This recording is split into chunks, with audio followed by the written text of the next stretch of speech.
Okay. All right. First off, happy Mother's Day to all of you mothers out there. I also wanted to wish everyone a happy Victory in Europe Day. Now, I have the COVID right now. Me and my wife have it. And so that's why I'm so hoarse. I'm not feeling great, but I really wanted to freaking do this. So anyway, so right here, what I have here, by the way, all spread out on my bed.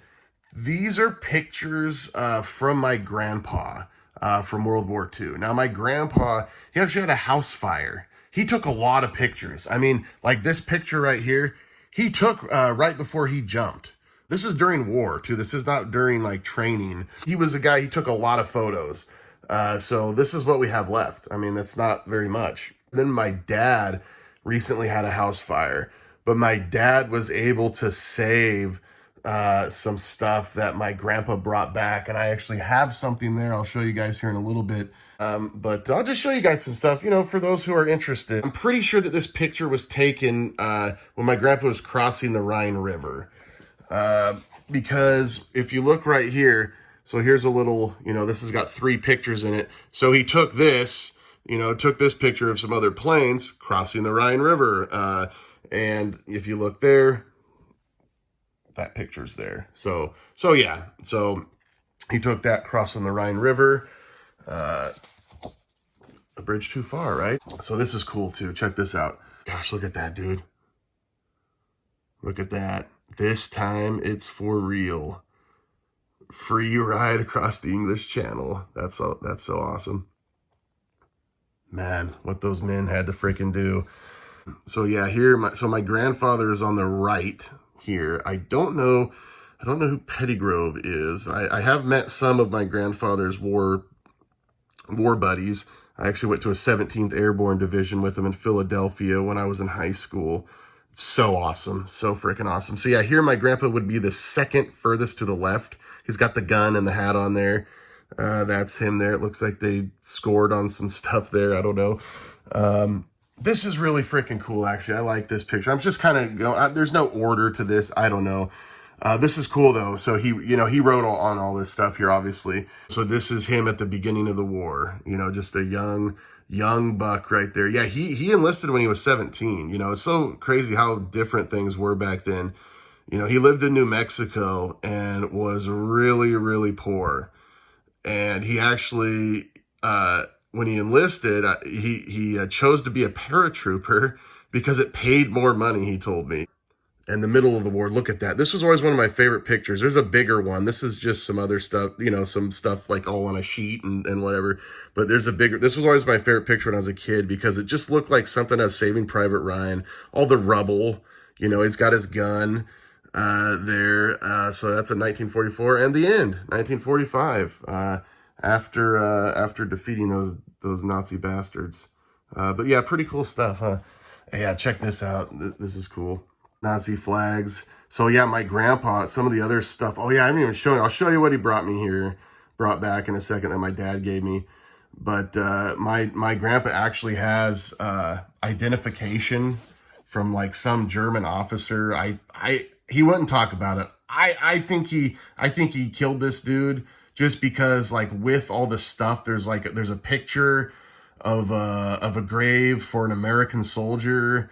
And then there's like this German dude's identification. Yeah, there's a picture of this German guy. Gosh, I wish I had that stuff right here. I could show you guys. I've translated some stuff, and it's like talks about like his vaccinations and just stuff like that. And he brought back like a swastika that you wear on your, on your arm, like the tip, you know what I mean? And like he ripped off patches from this dude. So there's other swastika patches and various items and stuff. It's just weird. It's weird holding this stuff and just being like, wow, like this is real. This real Nazi wore this and was trying to kill American soldiers or killing American soldiers. So, okay, what's going on out there, eh? Yeah. All right. My little girl was at the door yelling "Dada," so so I threw in her crib and told her to shut up. No, shut up. And then this was him. This is the grandpa I knew. You know, yeah, look at what he said here, dude. Look at what he said in this article. We didn't know what to expect from them. This is after they went back, you know, my grandpa went back to Europe after, you know, in the 90s. You know, it's just like just right out of Saving Private Ryan. You know, I mean, that's what it was. And, you know, went to France and went everywhere. We didn't know what to expect from them 10 years ago. We went and they couldn't have been more rude to us. I thought they'd never forget. It's crazy, huh? But you know, I don't know if I said this. I'm pretty sure I probably did. But you know, my grandpa, he was in the 17th Airborne Division. He also did stuff in, you know, he also did stuff in the, you know, in the 101st and the 82nd Airborne. So a few years ago, I just Googled my grandpa's name, Charles W. McCall, 17th Airborne, just if I could find any pictures that I haven't seen of him. And I did. There's one on there. It's the first one that comes up. So it's Charles Wesley from the 17th Airborne with like Robert Bell or something like that from the 139th Airborne Engineers. And they're actually guarding a bridge in France. Now, what's interesting though is I'm pretty sure I've seen the picture say they're guarding some bridge in France. And then I've seen another picture that said that was in Bastogne. Which my grandpa, by the way, yeah, my grandpa was in Bastogne, Battle of the Bulge. Just terrible, surrounded, frozen. Germans are trying to kill you. I mean, it's just, I can't imagine. D-Day, the night before, you know, he jumped out of a plane in enemy territory. He was in Battle of the Bulge. He was crossing the Rhine. I mean, really some major stuff, and it's a miracle that he survived. Now let me show you this. We'll just end with this here. So this is something he brought back. This was something he obviously took from that officer, or whatever. I don't know all the freaking rankings and stuff. I mean, I'm just, you know, there's going to be military guys that, you know, I don't know. Anyway. But, so obviously you look at this, so this isn't a stamp, by the way. This is an innie. This is not a stamp would be an Audi, you know, the swastika and the eagle would be, you know, an Audi. This is an innie. So what this is when you're sealing, you know, letters with wax. You know, we've all seen like in movies and stuff, that red wax, and they seal the envelope. So no one opens it. And if they do, you'll know that someone opened it. There's no way of hiding it. You don't have one of these stamps. You have to be a certain rank to have this. And it actually, yeah, there should be a wooden handle on this. But that's gone. But from my understanding, these are pretty darn valuable, and I'll never get rid of it. But, really freaking cool, huh?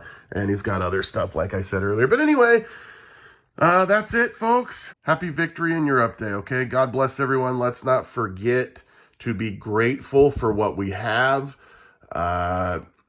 We have it so good. We have it, you know, even on the worst days, we have it better than, like, well, all of human history, all of humanity. I mean, during human history. I mean, it's been...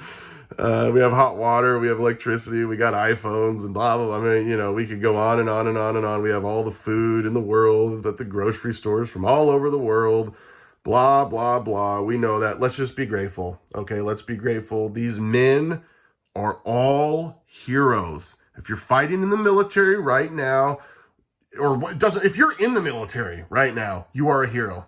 Okay, you are a hero. And God bless you. God bless the USA. God bless our allies. All right. And God bless all you. Guess what, baby? V for victory. God bless and salute.